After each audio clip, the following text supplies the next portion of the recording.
Hello and welcome to the next edition of the Exponential DFS podcast. Again, I am Michael, that guy Expo, joined by Corey once again. Today is the 17th, a large Friday afternoon evening slate today. There was one game that already started that we will not be covering. Obviously, we'll only be covering the main slate for today as we usually do. So, Corey, if you want to kind of give an overview on the slate for the listeners today.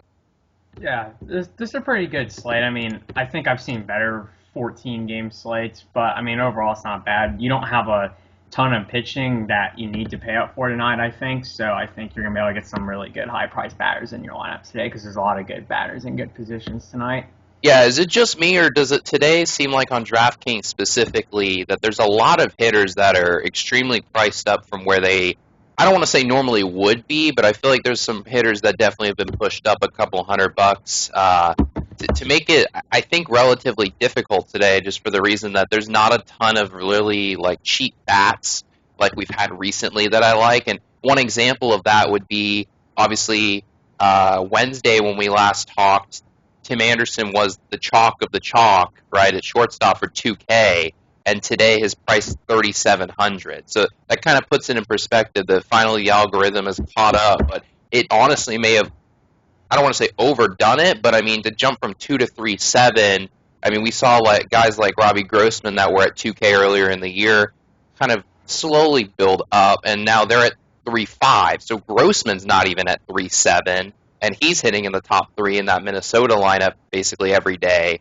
So it's definitely interesting to see a jump like that for a guy like Anderson. I mean, he did absolutely great on Wednesday for everyone. That was kind of the problem that those 20 points that he got almost didn't matter when he's 75% plus owned. So yeah, so I think that's a great overview for the slate. I mean, 14 games, like you mentioned, not a ton of really top tier pitching options. Like I wouldn't say you have any aces. I would say Matt Harvey would be probably the only ace type pitcher that we have today. I mean, we have some top of the rotation guys for sure, top two, top three in their rotation. But definitely, I would say Harvey would be the only guy I'd consider kind of an ace going today. So go ahead and give your opinions on Matt Harvey. He's kind of the top of the pricing today. I'm sorry, actually, he's not, but he's up there in the tens. So he's one of the top three price guys. That you have Fulmer is actually the top price guy today, which surprised me. But Yeah, Harvey's me 10.3, too. Fulmer's 10.6. So kind of give your overview on what you think about Matt Harvey, because I think that's going to be where some people are going to be looking in those tens if you're going to consider a guy up in that tier. Yeah, I think Harvey, he doesn't have major upside because obviously we talked about last time we wanted to play him. His Ks are down a little bit. They are. Braves don't strike out a lot. But, I mean, for cash games, you're just really looking for that floor. He's probably the safest pitcher, in my opinion, tonight, just because the Braves are terrible on offense. I mean, we looked at all their stats. I mean, they're 29th in WOBA. They're last in ISO. They're almost last in WRC plus. I mean, they're just one of the worst offensive teams. So I think for cash games, Harvey probably has the safest floor. I would. Yeah, I mean, if we want to talk about floor, which is sometimes a great discussion for cash, like you said, yeah, if I had, it would be hard to argue Harvey has the safest floor today. But like you mentioned, does he have a relatively high ceiling? No. To me, and you kind of just mentioned the same thing, I don't see him as a 10K pitcher right now.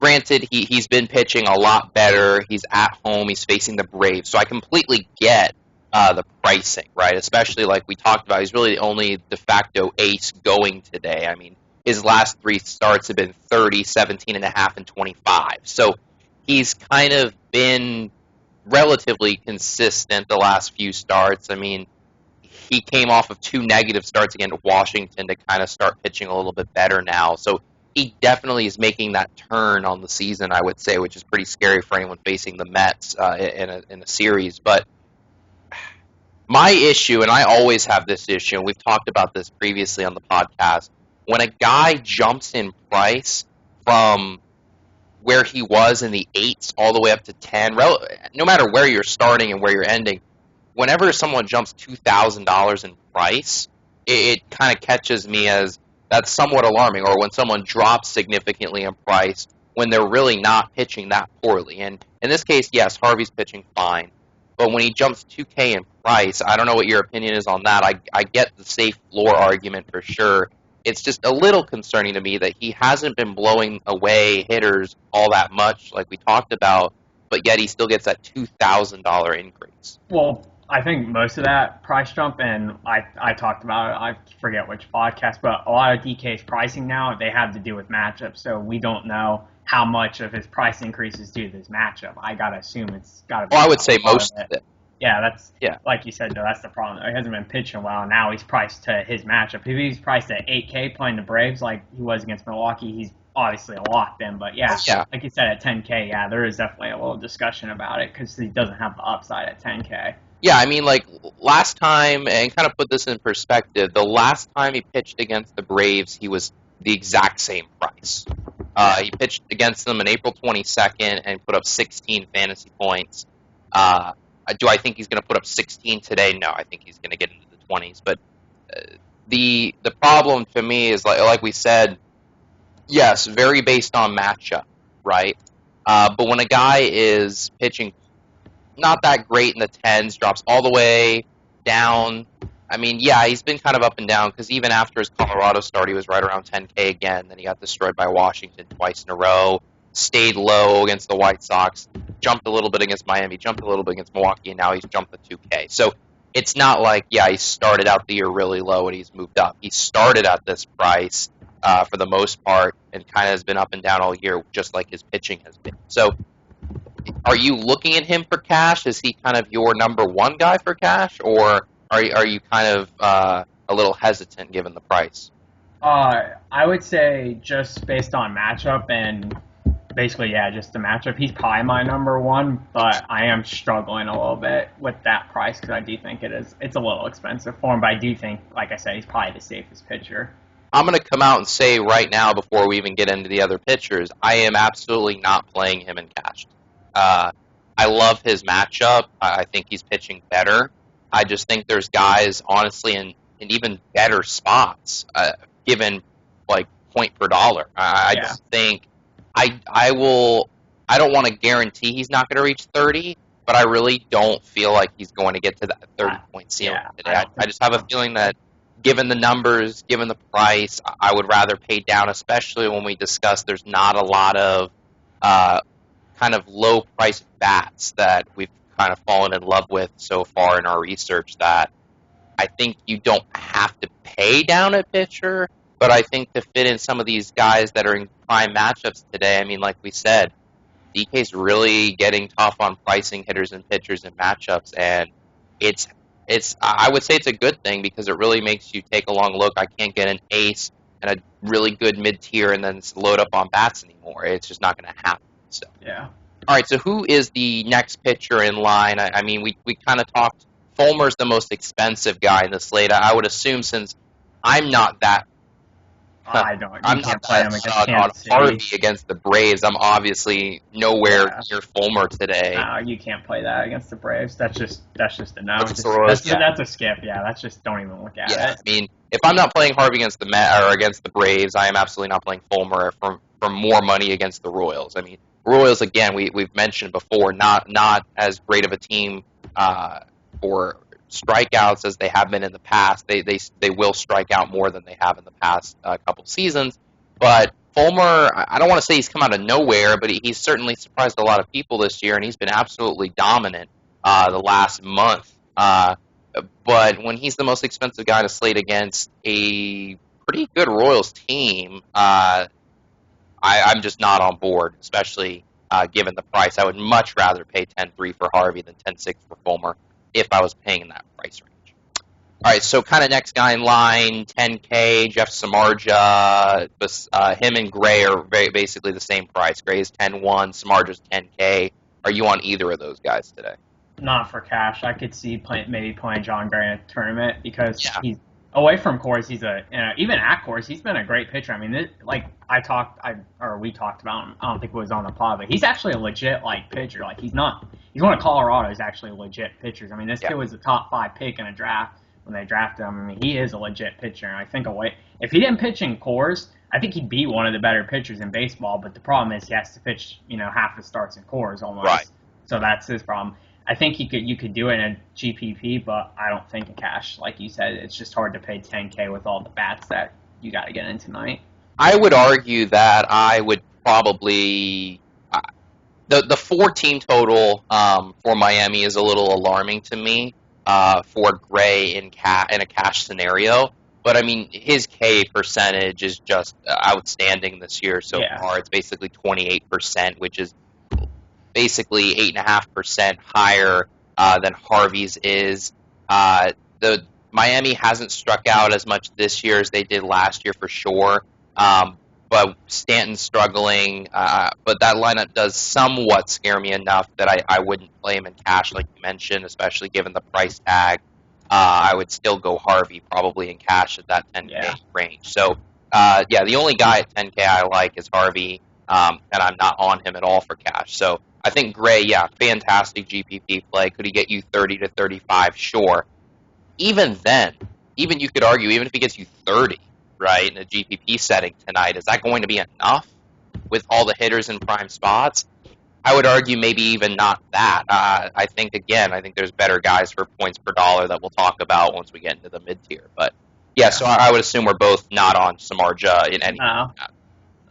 Yeah, for 10K, I'm not on board cash or GPP. I would rather, like you said, pay the extra $100 for Gray in a GPP if I'm between those two guys in that setting.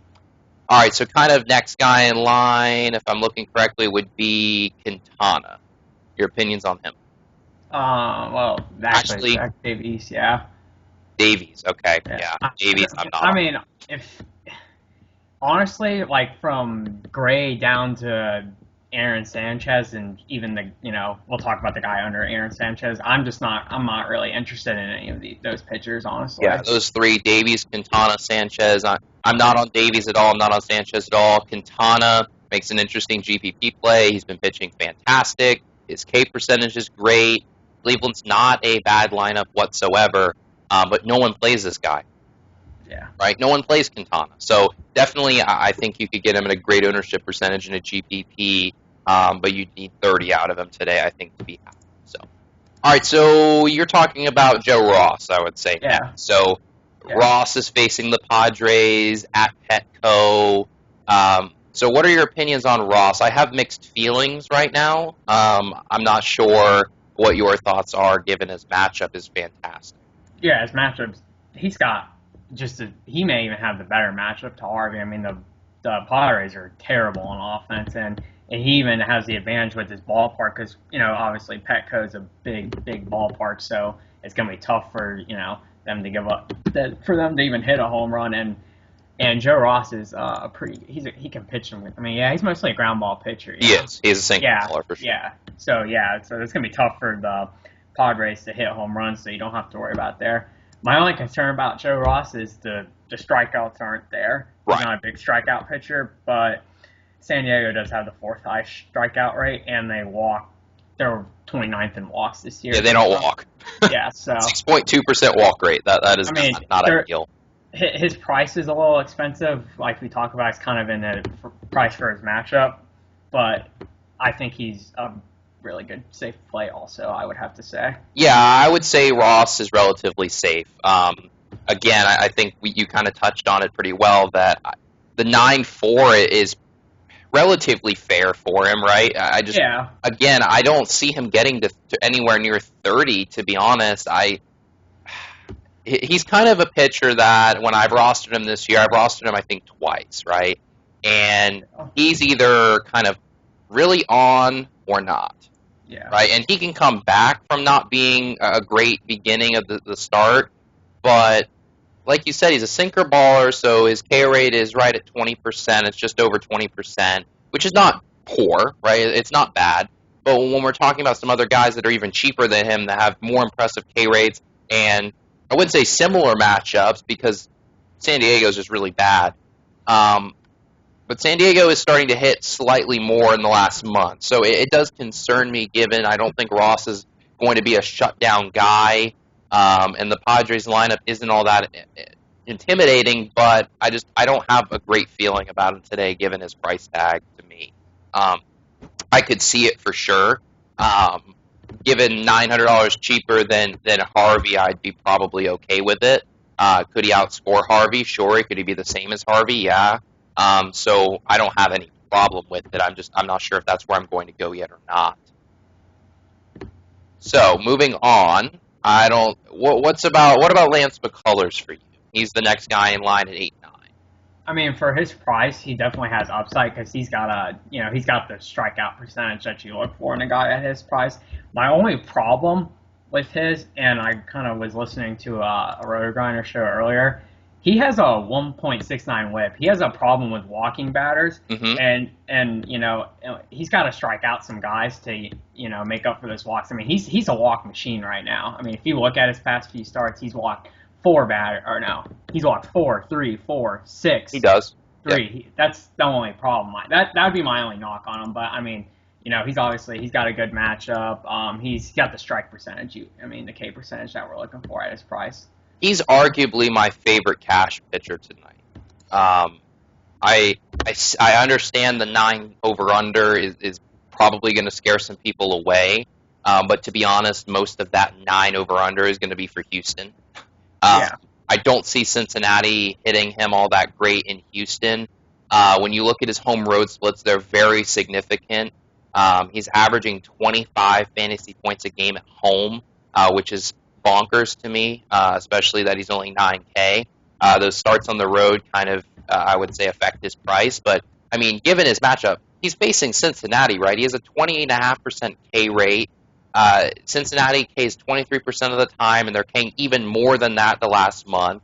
And like you said, yeah, he does have a problem with walks, but Cincinnati has one of the lowest walk percentages on the slate.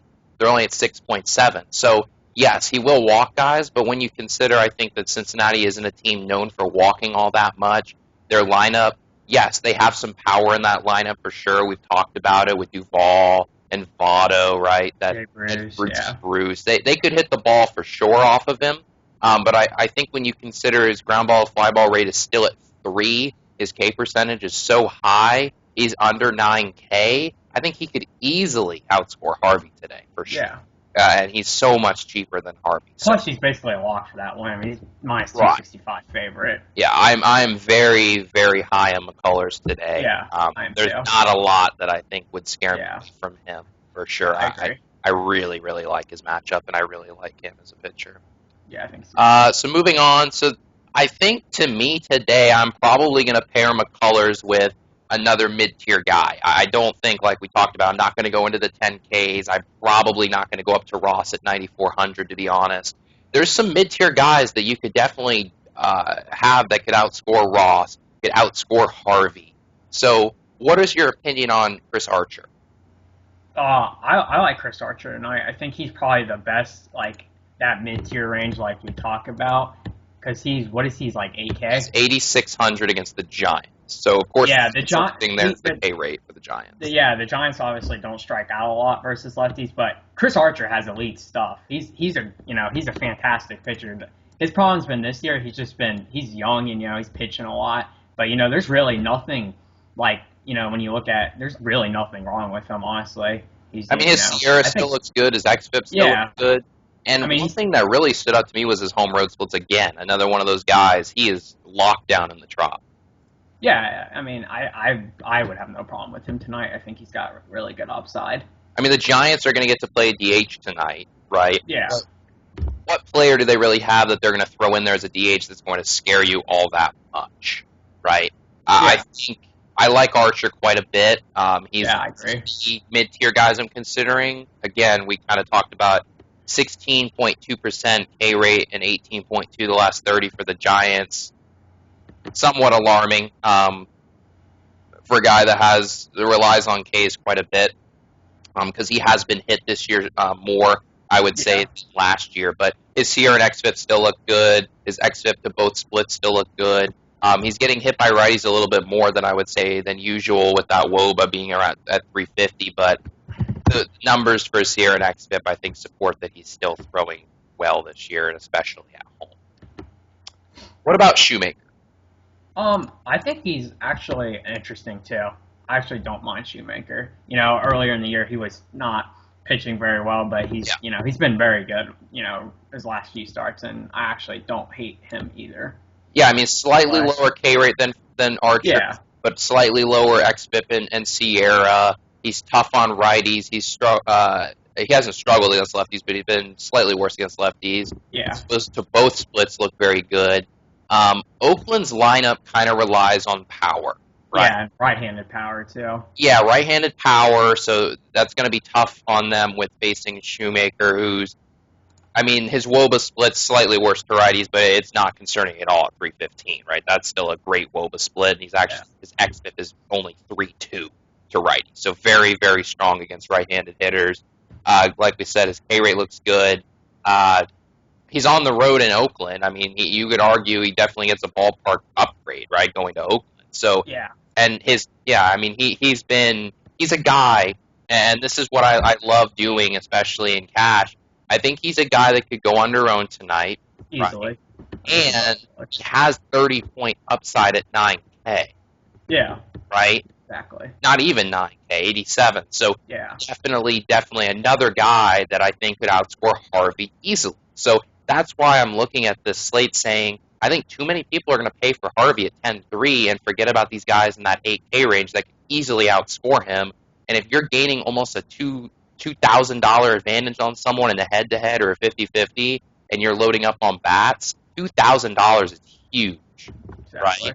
So definitely liking Archer and Shoemaker tonight.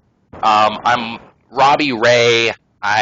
I think too many people are going to be on him tonight. To be honest, he's facing Philly. What are your thoughts on him? I get he's facing the Phillies, so Tournament all day. I don't like him for cash games. He's too risky. and I'm wondering if he even makes that great of a tournament play, just because I think he's going to be overowned. Yeah, I don't like him. I mean, he's not a bad pitcher, but his problem is he gives up a lot of home runs. Yeah, like if you had to guess ownership, who do you think is going to be higher owned in the GPP or cash, Ray or Archer? Probably. Yeah, I mean, In the general public, the general public, I think a lot of people would be on Ray just because of the matchup, but I think the smarter people would probably lean towards Archer because they know he's a better pitcher.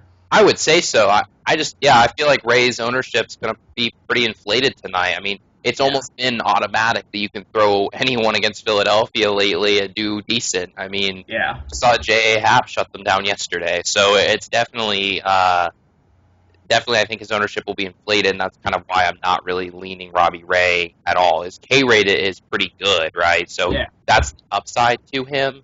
And I don't think Philly's expecting Maikel Franco to be back in the lineup starting tonight either. If he is, that's a huge upgrade for the Philly lineup and a down for Ray. If he's still out, I mean, I don't mind Ray, but I think in cash, he's definitely not a safe play. Yeah. Even though they're not in Arizona and they're in Philly. Yeah. Last guy that I'm kind of looking at is, I don't want to botch his name. Oh, the Dodgers. Are you talking about the Dodgers pitchers? You're. Yeah, I had trouble. I was hoping I was gonna let you say his name first. That way I wouldn't mess it up. Yeah, but I mean, he's the youngest pitcher in baseball. I'm pretty sure, if I'm not mistaken. I think that's what they said. He's only gonna get 2 more starts.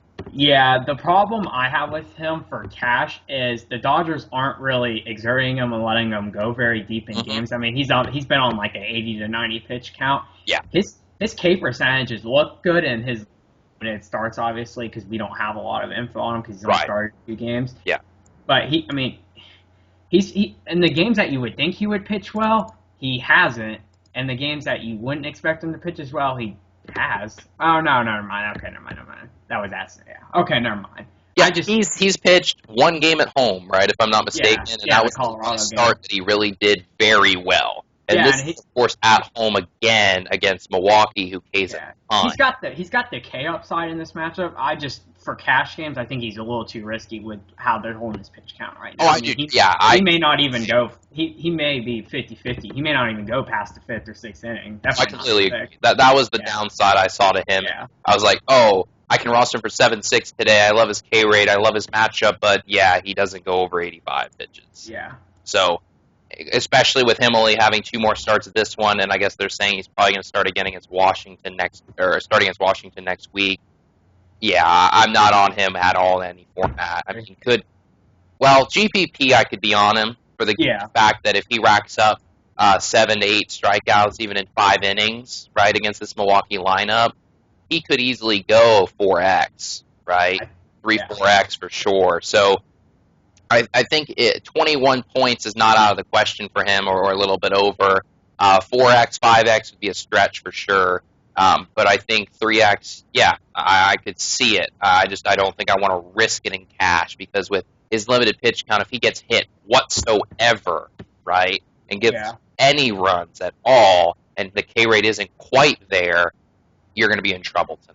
Yeah, I think a lot of people may even go to him tonight too. Yeah, and he could. I could see people pairing him with like a Harvey in cash because they want Harvey, but then they want to get some bats inside to shoot that. And I just think that's not the smart way to go though tonight. Yeah, I'm definitely leaning. I think McCullers paired with either Archer or Shoemaker. Yeah, that's kind of what I'm leaning. Yeah, that's what I was leaning. All right, so moving on to catcher. So some interesting guys, some very expensive catchers tonight. There's some guys that I said, oh, they're in a decent matchup, but there's no way I'm paying $5K for Wilson Ramos, $4,800 for Chris Iannetta, $4,100 for Posey against Archer. So who are some of the guys you like here that aren't extremely overpriced like those guys? Okay, so I'm gonna say this right now. For the first time on our pod, Russell Martin is finally out. He's out finally, I think, for the first time. Why? Given the matchup, or is he not in the lineup? Price. Because if I'm going to pay $4K for him, I think I'd rather just pay $4K for Wellington versus a lefty. I mean, he's got a 474 WOBA this year. He's got 3.9 ISO. I mean, yeah, he's got 54% hard contact. If I'm going to pay $4K for Martin, I'd rather just pay $4K for Wellington. He's in a much better matchup, and he's got the platoon advantage, like we talked about the lefty. Yeah, I mean, Russell Martin's price has been increasing, and that's because he's playing very well lately. Yeah, he's been playing a lot better. But Mike Wright is just not a good pitcher, to be honest. I mean, Toronto has a pretty high team total today. They have the third highest on the entire slate right now. He's been hitting well. That entire lineup is on absolute fire. Yeah. Baltimore's a relatively good hitter's park for sure. I will say Mike Wright is better against righties, but I mean, to me today it doesn't really matter all that much given the fact that most of those Toronto bats are righty. So it's like they're going to score. They'll just be who on that lineup do you want? And I think if we're paying $4K, like you said, I like Wellington. I don't even think I'm going to go to Wellington just given he's been letting me down a ton, even against good matchups. If this were in Arizona, I would definitely look a lot harder. Since it's in Philly, I don't think I'm going to be on him. And now that I'm saying that, he's probably going to hit a home run. So probably will. So I don't think I'm on Wellington. I don't mind Russell Martin, just given I think he's going to be inflated again tonight. I mean, he was very highly owned on Wednesday. Did well. I mean, he outscored Fagley. I think he was cheaper than Fagley, which kind of was disappointing. Here's Toronto's lineup, so let's just... Yeah, no Jose Bautista. That's the only big one. He is in the lineup hitting 5th. So, that makes our decision in the outfield a little easier. There is no Bautista tonight. Yeah. So that's actually... I'm disappointed. I didn't want to play him. I just was disappointed because I wanted to fade him. Yeah, I did too. I was going to fade him.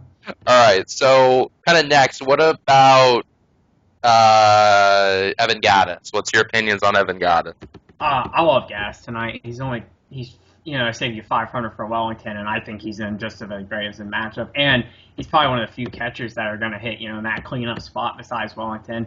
I think he's in a great spot too, and I think he's actually probably my favorite catcher tonight. Yeah, I think in a landslide, he is easily my favorite catcher. Yeah.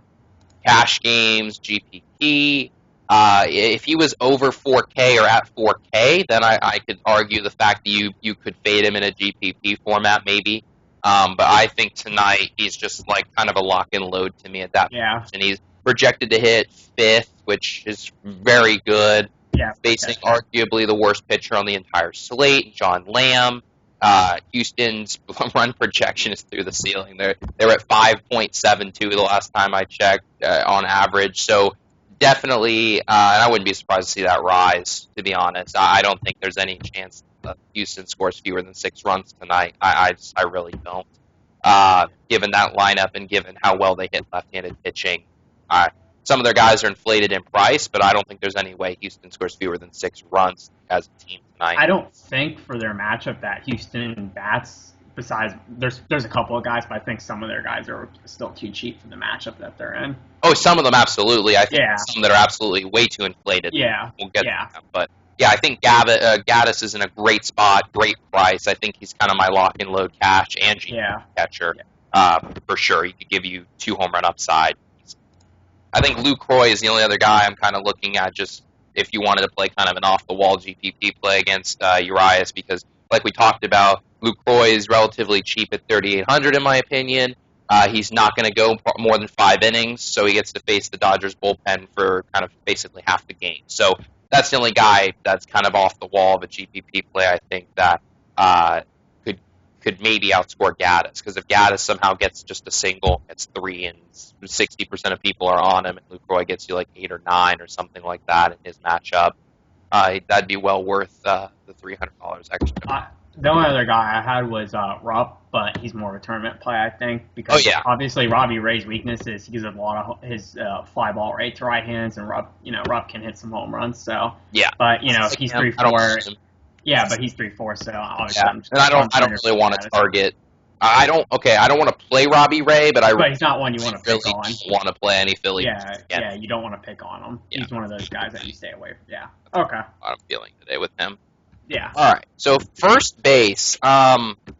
This is why I feel like you need the extra cash today.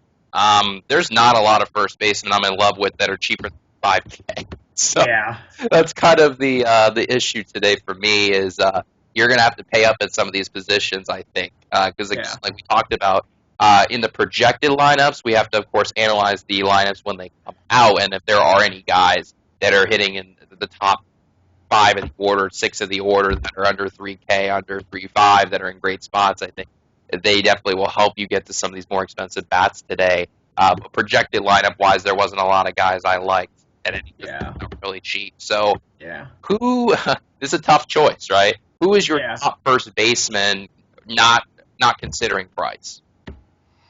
Not considering price whatsoever, who do you think is your top first baseman? I'm so torn because like Goldschmidt to me he's got an easier pitcher matchup, I would say, because Adam Morgan's got a 361 WOBA to right-handed bats.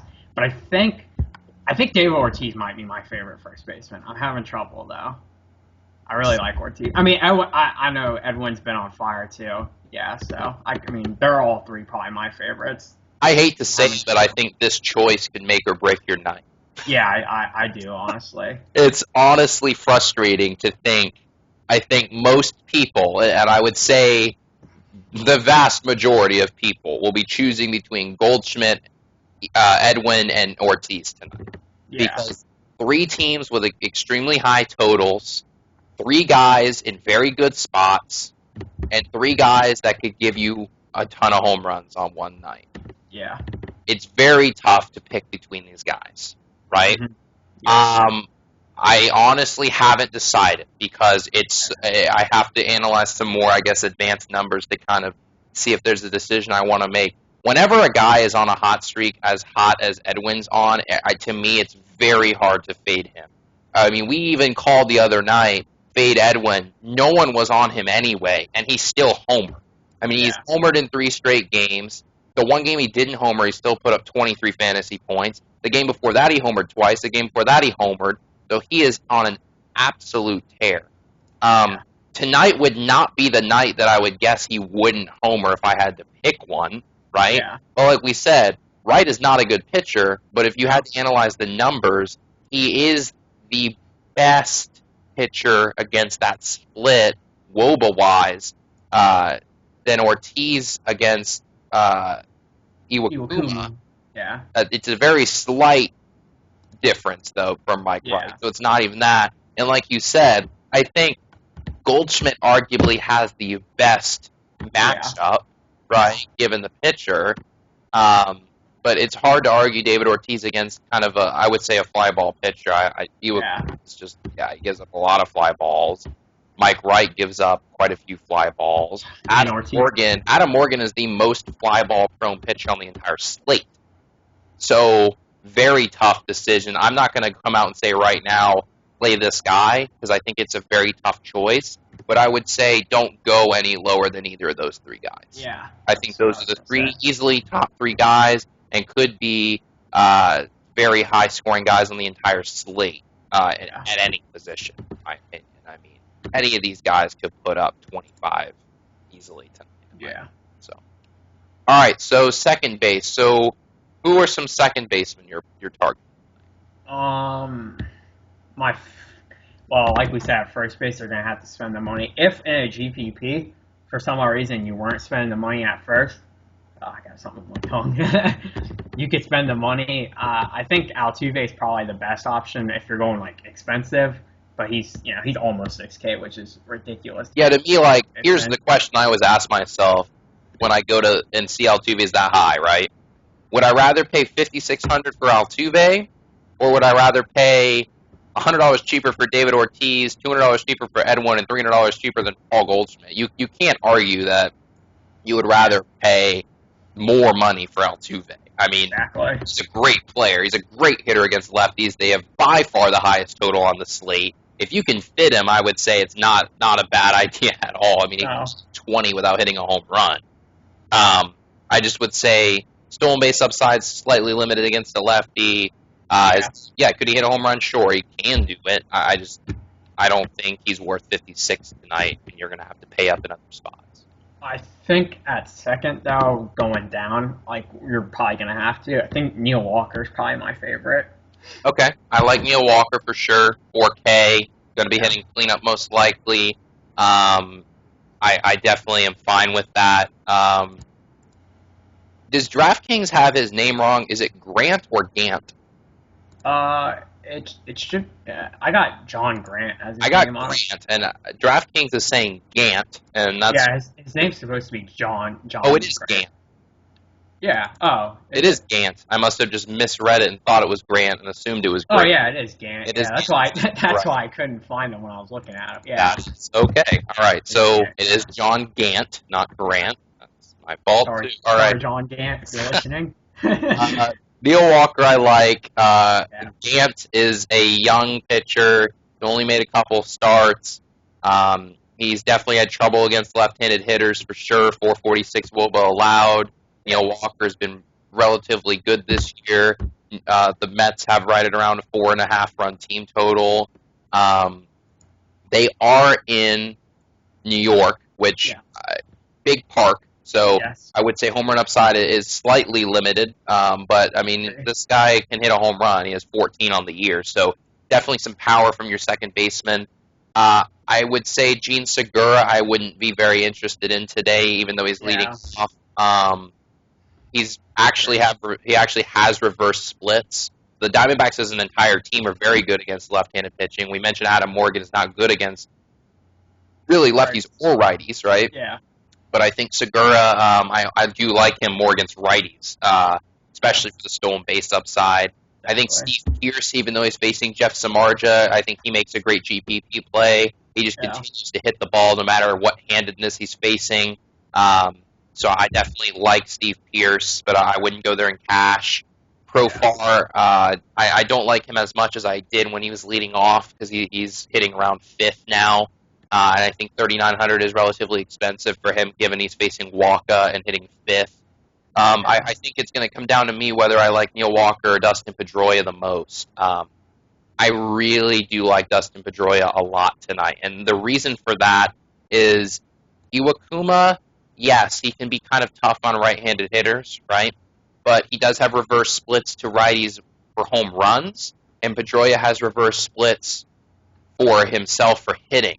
So Pedroia is kind of known as a guy that can hit lefties very well, and he has in his career, but this year he's actually hit righties better, and Iwakuma does give up more home runs to righties, and you have the Green Monster in left field. So could he put one over the Green Monster tonight? I think that's very, very possible. So I think Neil Walker and Dustin Pedroia are kind of my top options in cash. Agree. What are your opinions on Pedroia? I like him for the reason you said, and I think, like you just said, I think that's gonna really come down to the decision at second base is gonna be between him and Neil Walker. Yeah, I mean, Houston, like we said, their team total is extremely high. So if you want to go Altuve, I mean, he's, I think, the safest to get points, like, easily. But I think when you say Pedroia could easily have almost just as good of a game, same thing, Neil Walker, and they're like $1,200 cheaper than Altuve. So I would say Profar and Pierce. I would say I wouldn't play either of them in cash, most likely. Pierce, I definitely do like for GPP to kind of fade all those guys all together and go. Neil Walker would probably be lower on the Pedroia if I had to guess ownership, though. I think Pedroia will be decently owned tonight. Yeah, I agree. All right, so third base. So there wasn't a lot to love here, but I think there's definitely like two clear options to me. Two more clear options for cash. So name off some guys that you're considering at third. Okay. Well, up high, obviously you got Josh Donaldson. He's 5.6K. I don't think that's the best play for cash. I mean, for GPP, I think you could definitely go there because, I'm not going to talk to anybody playing the Blue Jays right now as good as they've been swinging. Yeah. But, given what you're going to have to pay up at first base, I don't see myself going there. I think there's guys in just as good of matchups. And then I think my favorite third baseman, I really like we talked about with Ashes, I really like Marwin Gonzalez. I love Marwin Gonzalez tonight. Yeah. Absolutely love Marwin. I mean, when you're telling me I can get him, they have the highest team total in the entire slate. He's hitting second. He has the righty on lefty matchup, right, that we like. He hits lefties relatively well. Yeah. And he's basically $2,000 cheaper than Donaldson. Yeah. In cash, I think it's hard to fade Marwin and go all the way up to Donaldson. I think Marwin's even, definitely dollar. He's the better play, and I almost think he even has the better matchup. And I think he absolutely is the better matchup. And he's in arguably a better ballpark easily. Yes, because they're in Houston, right? They are in Houston tonight. Yeah, so he's got the Crawford boxes, as I always they say on Roto Grinders. They always like to joke about that. Yep, I mean, and it's going to be hot there. Definitely has a great matchup for sure. I think he's the de facto cash play, and I think Donaldson is my number. I think Donaldson is my overall top play. But I agree. Marwin is my overall top play for cash given price. And then I don't mind Arenado in a GPP, given no one's going to play him tonight when he's not in cores, but he is against a lefty. It is in Miami, so not the best ballpark, but definitely he's facing Adam Conley in a relatively good matchup for Arenado. He could have a home run for sure. And I would imagine he's going to be sub 10% easily tonight for sure. Yeah. Drury's not in an awful spot. He's hitting second against Morgan, but I would rather pay the $400 extra for Marwin. I mean, Drury's 3,300, Marwin's 3,700, so I think I would rather pay the extra $400 for Marwin. Anyone else at third you're considering, or is those kind of the top? That's pretty much it. You got it. Okay. Shortstop. Lot to like here tonight to me. Yeah, I think it's all right. I mean, I'm really, outside of Correa, I'm really having trouble finding somebody that I like. I'm having trouble finding a guy. I mean, if you even look at the guys in this price range, I mean, outside of Lindor and Seager, I mean, Ketel Marte is 4K. I mean, there's no way I'm paying 4K. Yeah, I mean, like, Absolutely. Correa's just, he's, super talent, obviously. He's arguably, I don't know where you want to put out Machado, but I think Correa is probably one of the best shortstops in baseball. I mean, he's not even the most expensive. And I'm having trouble not paying for him tonight. Yeah, depending on where you want to put Machado in the conversation, I think Machado would be the top guy if you're considering him a shortstop. Yeah. I think Xander Bogaerts is definitely establishing himself as a top guy. And I think Xander quite a bit tonight. I mean, given Boston's team total, he's facing Iwakuma. We talked about the reverse splits for Iwakuma for home runs. Xander could definitely hit one out, but he does so much more than hit home runs for that team. Yeah. He's going to be. I mean, he's hitting over 350 still, I think. So he's a lock to get you points tonight for sure. He's hitting 352, and he's hitting third in this lineup. he's a guy that could easily get you 20 points without even hitting a home run on a I slate. think So I love Xander Bogaerts, but like you said, I think Correa is kind of the de facto cash third baseman. I've given he's only 4,200, and we talked about. You're shortstops. telling me shortstop's normally a weaker position, and you're telling me I'd have to pay 5,600 for Altuve, but I can get Correa for 4,200. That just doesn't make sense to me. So Yeah. I think Correa should definitely be closer to 5K tonight, given his matchup. I love Correa for sure. I think Machado's in play if you want to go kind of not off the board, but I think GPP Machado makes a nice play at 4,800. Kettle Marte, I don't think any format for me. Corey Seager's okay at 4K. I think the guy that absolutely no one is going to be on is Tim Anderson. Yeah. I mean, why would you? He went from 2 to 3,700. He's not in a fantastic matchup against Bauer. He's been relatively tough this year to hit.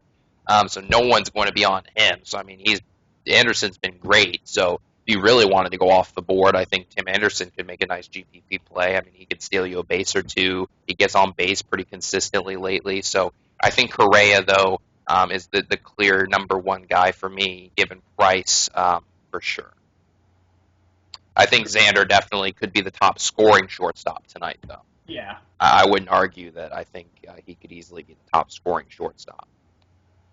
All right, so moving to the outfield. So like we said, Jose Bautista not in the lineup for Toronto. So that's disappointing because I wanted him to be like 30% owned tonight because he's been like 40 to 50% the last couple days and he's let a lot of people down. I think that puts Ezekiel Correa in play at 4K leading off for Toronto.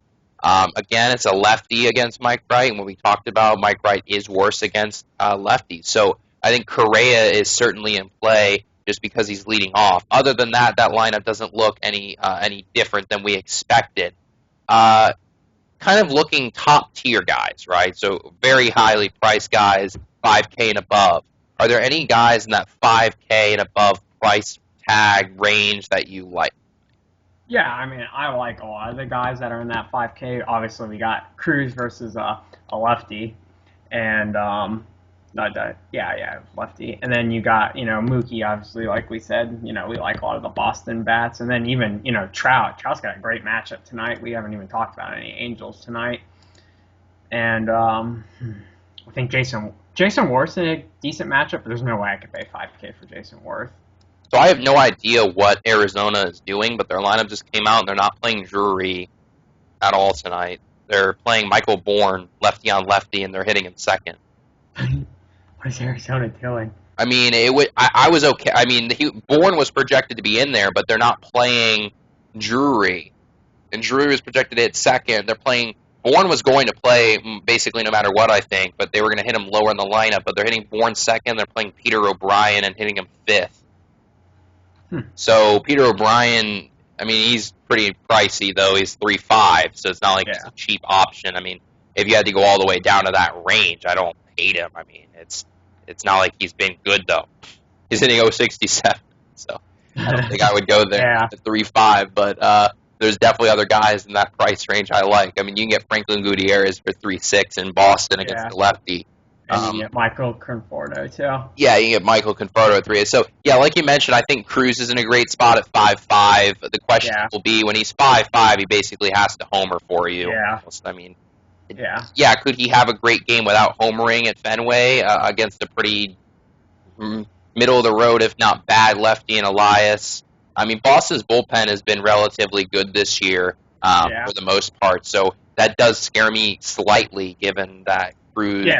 I mean, he has to get quite a few points for you, so Boston's bullpen's not that bad. So yeah, that's one thing, too, you have to look at. When you're looking at pitchers who are bad and you're looking at hitters against those pitchers, you have to also factor in that bullpen, because if the pitcher's bad, obviously you're expecting him to get yanked early, so you really got to factor in that bullpen, because if the team's got a good bullpen, you know that's going to downgrade that hitter, obviously, like Michael just said. Yeah, I love Mookie Betts tonight. I mean, that's going without saying. I mean, he's 5.3, so he is slightly cheaper than Cruz. Obviously, Cruz has more upside for home runs. But Mookie, I mean, I really like him leading off tonight. I mean, the argument for Cruz would be the upside for home runs, and he's the away team, so maybe he gets a fifth at bat, compared to Mookie might not get a fifth at bat. So definitely kind of a tough decision there, but definitely an interesting discussion. I think Trout. I think he's definitely going to go under owned tonight, given that you have Mookie and Cruz above him, and I don't think their team total is quite as high as some of these other spots. Saunders. I don't think I'm going to pay $5K for Michael Saunders. No way. Just don't like the price. So we talked about Conforto. I do like Conforto a lot. I like him. He's very cheap. He's 3,800, right? And yeah. he's facing Gant. They're at home, and I mean, Conforto is a guy, though. Could he get you a 0? Sure. He hasn't been playing really at all. That is kind of concerning to me. That he just hasn't been in the lineup very often. So it's not a guy that's been hitting every day lately. So that is a little concerning to me when I'm going to roster him in cash. Then you've got like Franklin Gutierrez. I'm mixed feelings on Franklin, just given the fact that he's priced up a ton, and I mean 3.6 is relatively cheap for him, right? In this matchup, but I think he's a guy that will get pinch hit for later in the game. Yeah. Most likely, right? Because if it's a close game and Boston brings in a righty out of the bullpen, which I would expect them to do against this top of the order with the way it's going to be structured with Marte and Gutierrez, and I mean, you could say, well, Cano is a lefty, right? But then you have Cruz. So it'll be interesting to see what Boston does later in the game with their bullpen. But if there's a righty that comes in out of the bullpen later in the game, I would not be surprised to see him get pinch hit for, which is the concerning part about rostering Gutierrez at any time. But could he easily homer over the monster in the first inning off Elias? Yeah. So that's kind of the concerning part about fading him. But I don't know in cash paying 36 for him if that's going to be a great idea tonight or not. I have. Yeah, I mean, you even look at the game logs. I mean, he has shown upside at 3.6. I mean, he's only had his last 10 games. He's only had 3 games where he's even been over 7. So I mean, he's had a lot of 0s, 2s, 3s. So Yeah, that's the thing. It's Gutierrez. I feel like whenever I roster him, I feel like I know I'm either going to get a 0, a 3, or a home run. Yeah. That's kind of the way he plays for the most part. So kind of an issue for cash games. When he was under 3K, it was like, I don't care. I'm getting a possible home run at under 3K. That's freeing up salary. But when he's 36, it doesn't free up as much salary as you would think. So, like we said, Cruz I like, Mookie I like, Jackie Bradley I really like if he's hitting 6th. 6th and 7th, honestly, isn't that huge of a difference, but just that one bump in the lineup spot if he's hitting 6th compared to 7th. We talked about Iwakuma will give up fly balls. Jackie Bradley could easily hit a home run. I really, really like Jackie Bradley. He is relatively highly priced when you consider you get Springer for the exact same price. Yeah, I almost think Springer is a must-play today. Yeah, I was about to ask you your thoughts on Springer. I think he's almost a must-play. I mean, 4,600 leading off. Against Lamb, and they have a rising team total that's over 5.5 already. I think Springer's kind of the chalk guy tonight for sure in the outfield. Yeah. What are some guys you think are relatively underpriced? Bryce Harper is really cheap. I mean, he's 4.4. I mean, usually Bryce Harper is like a 5K type player. I think that has to do just given it's a lefty on lefty. Yeah, I mean, I've never seen Bryce Harper. That is cheap for Bryce. I mean, Fryerich hasn't been bad, though. That's kind of I think the reasoning behind that. Yeah, he's not a bad pitcher. I mean for whatever reason, he's going to face the San Diego bullpen, too. So it's like, 4,400 for him. I mean, even if he gets walked a couple times and scores once or twice, that's a decent night at 44. Yeah, I agree.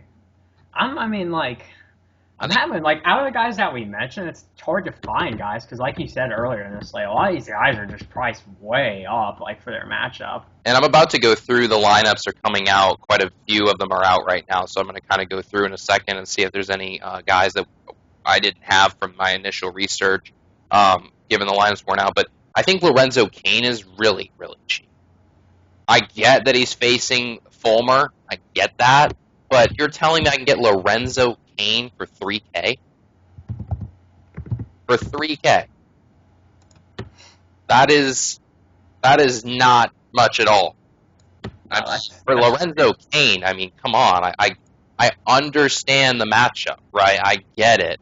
But when a guy that is that talented is priced down that much, it always catches my attention. I mean, he's been very lowly priced the last couple of days overall, though. I mean, he's been right around that 3K range, to be honest, because he kind of dropped really fast because he was in the fours and then dropped a lot. But for 3K, it's definitely intriguing. Yeah, I agree. Yeah, he's usually. I mean, last year he was like 4 or 5K type player, and even most of this year. So yeah, especially against lefties. He's against a righty today. But like Homer, he's given up 5 home runs to righties, no home run to lefties. He has a higher WOBA to righties. He has 1.52 home runs per 9 to righties. He's giving up a higher hard hit percentage to righties than to lefties. He's a 20% home run to fly ball rate to righties. So it's definitely intriguing for me for a guy priced that low. I mean, they are in Kansas City, so that's kind of the downside to that. But more of a GPP, I would say, but possibly a cash game play if you really just only have 3K left. And you're like, I'm trying to get the most talented guy I can for that price. There's not a lot to love at that price range today. Yeah, I agree. That was a pretty good find, especially if you're trying to get in, your Harvey or, some Joe Ross. He might be key to help you, still paying up with other positions. You're still, I mean, I'm fine with Lorenzo Cain. I mean, I like the guy, so yeah.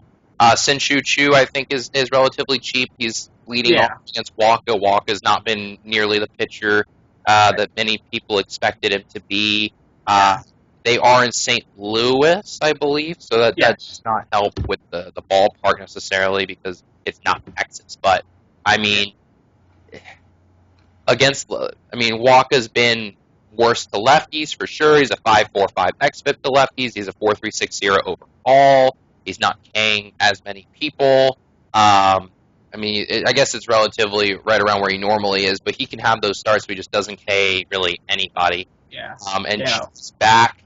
He's played well since he's returned. You look at his game logs, 19-8, 16-6. Since he returned, it's been 16-8, 19. So definitely back hitting the ball well so far. Better ballpark than he was in when he was playing in Oakland the last 3 games and still played very well in Oakland. So I think Chu is cheap at 3,400 as well. Yeah, I agree. What about John Jay? What are your opinions on him? I honestly did not look at John Jay, so I'm curious to see what you found. I was looking for guys that were cheaper than those top tier 4K, 4,500 and above, because like we mentioned, there are so many expensive guys today, right? Yeah. And would I say John Jay is a better play than Franklin Gutierrez? No. I would say Franklin for 300 more, Conforto for 500 more, Chu for 100 more is even in a better spot. But, John Jay is leading off, and he's very cheap, and as much as I like Joe Ross, like we said, he's not a shutdown pitcher, right? It isn't Petco, but you look at his games, he's a relatively consistent player, I guess, for the most part. And he has some stolen base upside, so it's just, I don't know, it was one of those things looking for guys in that 3K range or so that I was not completely opposed to. Yeah, it's tough to, like we were talking about, obviously it's pretty tough to find the value tonight. Yeah, so there's nothing in the Toronto-Baltimore that's out of the ordinary. Arizona, we kind of already talked about that. Philadelphia is hitting Ashy second, lefty on lefty, for whatever reason tonight. Seattle, Boston, there was nothing out of the ordinary there. Jackie Bradley is hitting sixth. Chris Young's hitting seventh at 4-1. I like him quite a bit. I just don't like the lineup spot. San Francisco against Tampa, that kind of affects whether you like Archer or not.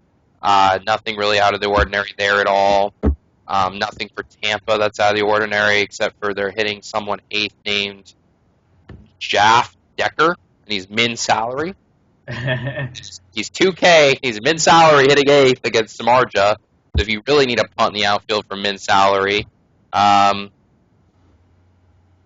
nothing's really so far that I've seen that kind of is any concern. That's kind of out of the ordinary for the projected lineup. So why don't you go and talk about closing us up here and kind of give your predictions for home runs while I kind of scour these lineups, see if there's anything that kind of stands out. All right, so the dongs of the night. Let's see. I haven't gotten a dong right, so maybe tonight I'll turn that around. By 2 of 6 now, I don't think I got any last pod. Yeah, neither did I. I'm 0 for 6. So honestly, if you want the dong call, don't look at me. So, but anyway, let's see. I'm gonna go with my first one. I'm gonna go with Paul Goldschmidt Okay, against Morgan. see that. Yeah, and then my second one. See, last part I was gonna call Nelson Cruz, and I switched last second. I wish I would have stayed with that. Yeah. My last one. Let me think. I'll go with George Springer. George Springer. Yeah, I definitely see that. Let me see if I can pick any that are a little bit more, I guess, not as clear. I'm going to go ahead and go with Evan Gattis. Okay, yeah, I like that. He hits one out today. That's a good call. And I think today is the day that Pedroia hits one. I changed my mind, actually. I'm going to go off Goldschmidt. I'm going to go with Ortiz tonight. Ortiz, okay. Yeah, I changed Basically, my mind. like we said, any of those 3 first basemen I don't think are bad plays whatsoever. It's just going to be that decision of who do you like the most given their matchup, ballpark, things like that.